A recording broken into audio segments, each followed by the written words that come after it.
Assalamualaikum mga igsoon akong taga Pilipinas, kabayans ug mga taga Cebu. I'll show you kung unsay mga necessity pack for Umrah. So obviously jilaba. So ani atong jilaba, preferably black, pero naay uban na mga they can wear their national, like Malaysia usually colorful ang ilang jilaba. So at jilaba niya underpants, trousers. Itong po ako ang trousers. So it's good kung light ang gamiton ninyo aron gaan ra. So that's jilaba, trousers, and narani mo kung pila ka buk yung dadon, pero mana siya. Then hijabs. So that's my hijab, under cap, and my hijab na ko elastic sa sulod. So unya ang inside, like my long sleeve for inside. So, and obviously socks. Yeah, wala lang ako pakita sa palos kay hugaw. Socks, and then your underwear. Nara na diha, underwear obviously. So mo na main thing nga imong ipak o obviously imong isulob. So you will have extra pairs of all of this para nag-abot nimo sa makeup. Next, so the next is mga toiletries. So toothbrush, toothpaste, shaver kung kinahanglan og shaver, lotion, sunblock lotion sa imong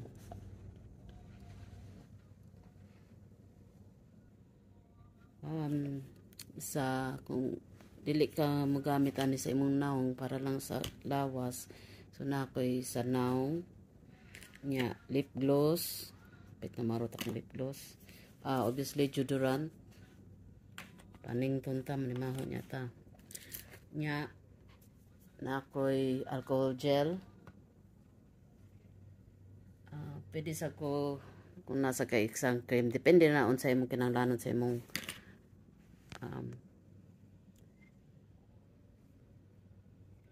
so another thing na imong andamon kay mga medication in kaso labi na kani siya kung in kaso mag food poisoning, labi na di tamaanad sa tubig o sa pagkaon. Ibuprofen, ako'y ibuprofen labat sa ulo nga dili wagtang paracetamol.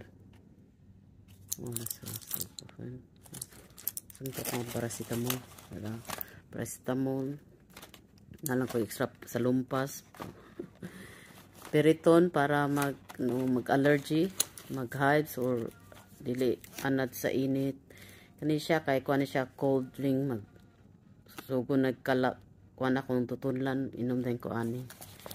Buskupan, magyapon ni siya kung food poisoning, tamaanad sa pagkaon. Plaster, lahi na ni siya na ako mga plaster nga tag-as like that para in kaso maluthan or masamad. So para na siya importante. Now, pananlitan, kuyog ni mo imong anak, nakoy dala nga extra mga para sa akong anak na kay bata, kaso hilantan, iyang tambal paracetamol or ibuprofen. Ako dadon kay ibuprofen dayon ko. Ang dali rama nya thermometer pod.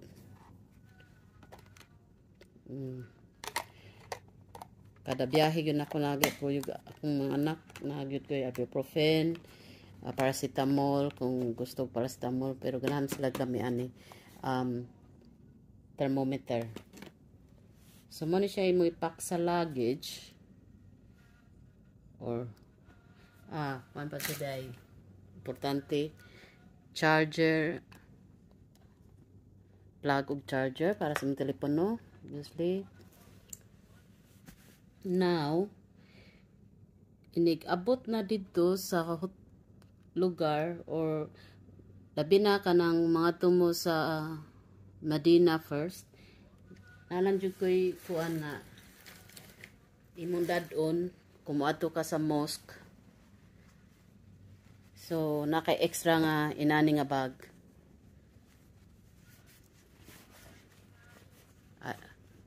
Kanang kuan siya. Gaan niya pwede panapton, pero plastic nindot ni siya kay kung maato ka sa mosque, maghubo ka sapatos, imo isulod diri, dili nimo ibilin sa purtahan sa mosque kay ibalik mo wagtang na siya. So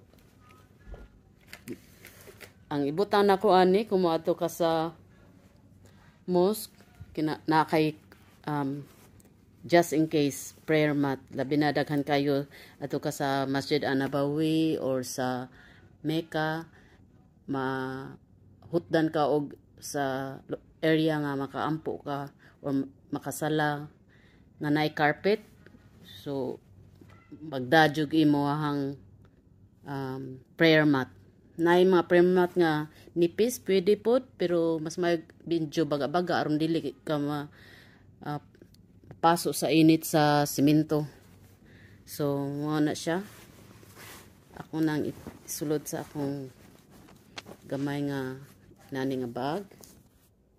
So kani mo ni mong dadon umato ka do sala. Dili na magkinalag tubig ka nice samsam water. So pwede ka magdaog extra kana mga candy, sweets. In kaso maglingkod at dugdugay, ana nya mainom na kag tubig samsam. So butan na nimo diha. Ayaw kalimot sa imong wallet. Dadon ako ang lip gloss. Pwede alcohol gel. So pwede po magdaka og wipes. Pwede na kumautan diha. Kani siya na-discover na ako extra. Depende sa unsay klase sa imong hijab. Ang akong hijab kay ready to wear, like idritso ra ako na, pero every time mo mag-pray ka mo duog sujud mo kuan gay siya mo flip nya, feel na ako burag na makita na akong neck or basta dili na matarong ako niya magsigi kag tarong sa imong hijab. So ako ni siyang ibutang sa likod sa may likod sa akong liog. Mura ba ka ng imong buhok nga imong i-clip, like ang hijab ako i-gather like that unya i-clip na ko diha during sala lang aron dili ka magsigi ayo sa imong hijab niya. Kung unsay color sa imong hijab, then pagdaog clip nga pareha og color. So nindot na siya nga diri mo gani ako napalit sa Medina na kay moto ko magsigi ka nang open akong hijab niya, ma-feel na ko abi na ko kana na show na akong neck. So mo na siya, importante ni siya. So ako ra na siyang i-clip diri sa sulod aron kabaw kung nara na siya dili dito sa kuan. So kani siya part na ni siya sa akong paki sa umrah. nakaana na siya diha kay aron dali ra nimo padong kag kanang mos o nanako ready na siya nya nara nimo unsa pa imo ipanundad on. So mo na siya kung kuan nya mo ni siya imo ipack. Pero sa imong travel nara nimo pila ka sanina o unsa pa extra imo dadon nya ang extra pun nga pack sa akong gi-mention ko na kay anak nga kuyog, don't forget food sa trip labi na mag-coach. Yung pagkaon, tubig, o nya kari po daya ang toothbrush sa imong anak, ibot apilon po na nimo. O nya extra kung gusto ka, in kaso dental floss, o unsa pa. Nya obviously as well, extra clothes sa imong anak, na underpants ni sa dire, yang t-shirt, yang trousers, dayon kung lalaki mong anak nana sila ikram. So ako na ipakita ang ikram sa bata. Dayon obvious kung babae di magpakag pareha sa imo jilaba, hijab o kanan sapat medyas. So, ako lang ni siya i-move. I-arrange na, obviously, sa imong luggage. So, kari na ang ikram sa bata. Batang lalaki.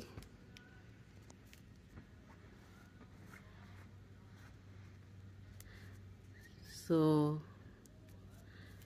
dili siya pareha sa dagko nga i-wrap around mura siya skirt kaya dili mahubo. Dayon ang top niya kay inaano na siya para sa iyang around sa iyang neck, shoulder. So roughly maura na siya ang imong ipack. You can add on more whatever you want, but maybe more or less these are the necessities.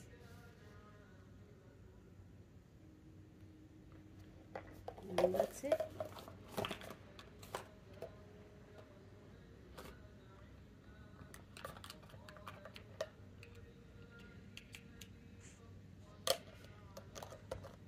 Nya usap pod in kaso na kay mga kinanglanon daghamang supermarket nya panalitan kinahanglan ka o kanang ang imong hotel baron walay sponge para mag-shower ka pwede ra ka mo palit tag 2-5 reals unsa pa